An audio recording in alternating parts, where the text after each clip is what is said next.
Bonjour et bienvenue dans le rêve canadien. J'espère que tu vas bien. Vraiment, aujourd'hui, je vais partager une situation avec toi.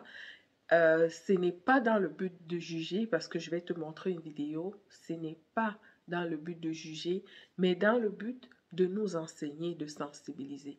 Vous savez, lorsqu'on arrive en Occident, en tant qu'immigrant, parents et parfois monoparental, on a beaucoup de défis. Trouver du travail, c'est déjà un très gros challenge. Alors, du coup, des fois, lorsqu'on a la chance d'en trouver un, on est obligé de faire certains compromis qui peuvent, des fois, désavantager nos familles, nos enfants. Je te laisse écouter la vidéo et on en discute juste après. Ne laissez pas vos enfants seuls à la maison sans un adulte. Le malheur ne prévient pas. Vous voyez cette maman qui est derrière moi là. Elle a 2 enfants de 8 à 9 ans. Elle a laissé ses 2 enfants seuls à la maison pour aller travailler pendant 9 heures. Oui, les 2 enfants sont restés à la maison. La maman allait travailler. Elle a fait 9 heures de travail. Et un cordon d'alimentation encombré a déclenché le feu. Voilà comment la maison a pris feu. En plus, la porte était fermée à clé. Elle est partie avec la clé. Les enfants sont restés enfermés. Et quand le feu a déclenché, les enfants ne savent rien faire. Malheureusement, ils ont déjà dans cet incendie. Et la maman, étant au travail, elle reçoit un appel de la police pour dire que, qu'il y a votre maison qui a pris feu. On a retrouvé le corps de 2 enfants. La maman arrive sous le choc, traumatisée, voir le corps de ses enfants.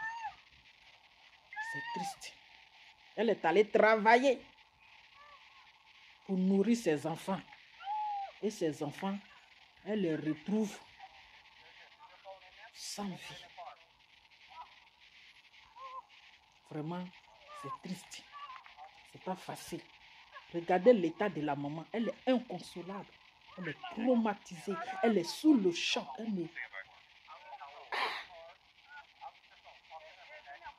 Faites attention les mamans. Le malheur ne prévient pas. Ne laissez pas vos enfants seuls à la maison sans un adulte. Laissez les enfants 9 heures de travail. C'est mieux de dormir dans la faim avec vos enfants que de les laisser seuls. Vraiment, il y a quoi toi, madame, pour... Quand tu arrives en Occident, il faut faire le choix de ton métier de façon stratégique, surtout lorsque tu as des jeunes enfants. Si tu viens avec des jeunes enfants, tu ne peux pas faire n'importe quel métier. Malgré tes compétences, tu as quand même une certaine limitation parce que les enfants ne sont pas encore capables de se prendre en main tout seuls. Du coup, il faut choisir tes métiers en fonction de la disponibilité que ce travail-là va te proposer pour pouvoir prendre soin de tes enfants comme il se doit.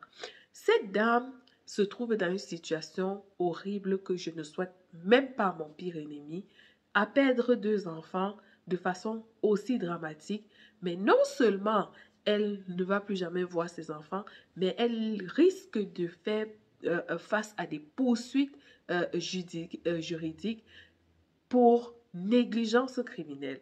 Elle risque d'être poursuivie pour négligence, d'accord? Parce qu'elle a laissé les enfants seuls, n'ayant pas l'âge pour se prendre en charge seule. Elle les a laissés pendant 9 heures de temps, enfermés à la maison. Et donc, malheureusement, il est arrivé ce malheur-là.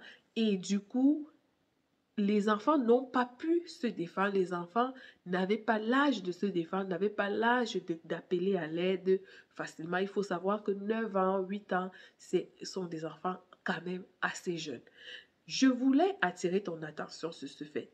Quand tu arrives en Occident, au Canada en particulier, au Canada, tu ne peux pas laisser un enfant seul à la maison s'il a moins de 12 ans. 12 ans en montant, tu peux laisser ton jeune seul à condition de lui donner un moyen de communication qui va lui permettre d'entrer en contact avec toi de façon urgente lorsqu'il y a un besoin. Ça peut être un téléphone fixe, ça peut être un téléphone portable, bref, il faut laisser un moyen de communication à l'enfant, même s'il a 12 ans et plus. Il faut que l'enfant ait un moyen de communication. De deux, il ne faut pas donner des tâches à l'enfant qui vont l'exposer à des blessures, par exemple, peut-être allumer le feu à la cuisinière pour cuire quelque chose. Interdiction de le faire lorsque papa et maman ne sont pas là. Tu dois laisser ton enfant de 12 ans à la maison. Si tu veux le laisser seul, il faut qu'il ait à manger à disposition, il faut qu'il ait tout et qu'il n'ait pas besoin d'aller réchauffer cette nourriture-là ou bien cuire cette nourriture-là, que ce soit déjà du tout prêt que l'enfant peut juste réchauffer au micro-ondes. Donc, soyons très prudents. Quand tu arrives en Occident, si tu as des petits-enfants, choisis ton métier de façon stratégique. Et moi, par exemple, quand je suis arrivée au Canada, j'aurais pu faire la formation de soins infirmiers, j'aurais pu faire la formation, plein d'autres formations. Seulement, ces formations-là ne me laissaient pas assez de temps après pour pouvoir prendre soin de mes jeunes enfants parce que étant infirmière, par exemple, tu vas être dehors tard la nuit des fois et les jours où c'est ton jour de garde, tu dors carrément à l'hôpital. Donc, tu n'es pas forcément là pour les enfants. Moi, j'ai choisi le métier d'enseignante. Donc, en choisissant le métier d'enseignant, moi, ce que je me suis dit dans ma tête, c'était, avec ce métier, Sylvie, tu vas pouvoir comprendre comment fonctionne le système canadien, éducatif canadien, pour mieux encadrer tes enfants. Aussi, ça te donne plus de flexibilité pour passer du bon temps avec les enfants. Par exemple, quand les enfants sont en vacances, moi aussi je suis en vacances, on peut organiser des vacances, on peut organiser des activités à la maison. Mon école finit avant la leur. Ça fait que quand ils reviennent de l'école, ils me trouvent à la maison. Donc, il faut vraiment, quand on est des parents de jeunes enfants, malheureusement ou heureusement, il y a des sacrifices qu'il faut faire. C'est vraiment très triste et très dommage qu'un parent traverse l'océan avec ses enfants pour venir les perdre dans des conditions aussi horribles. Et cette maman, elle n'avait pas le choix.